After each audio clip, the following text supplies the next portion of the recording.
காலை வணக்கம். காலையில் பிரேக்ஃபாஸ்ட் பாருங்கள். சுட சுட 4 இட்லி வச்சுருக்கேன். தொட்டுக்கிறதுக்கு மிளகாய் தொக்கு சட்னி.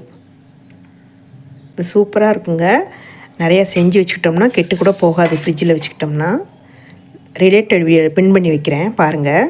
செம்மையாக இருக்குது. பழைய சாதம், தயிர் போட்டு வச்சுருக்கேன். சின்ன வெங்காயம், சுண்டக்காய் வத்தல். இந்த வருஷம் போட்ட சுண்டக்காய் வத்தல். ஃப்ரெண்ட்ஸ், சமையலை காமிக்க சொல்லியிருந்தீங்க. இங்கே பாருங்கள், சாதம் வெந்துட்டுருக்குது. பருப்பு வேக வச்சிட்டேன்.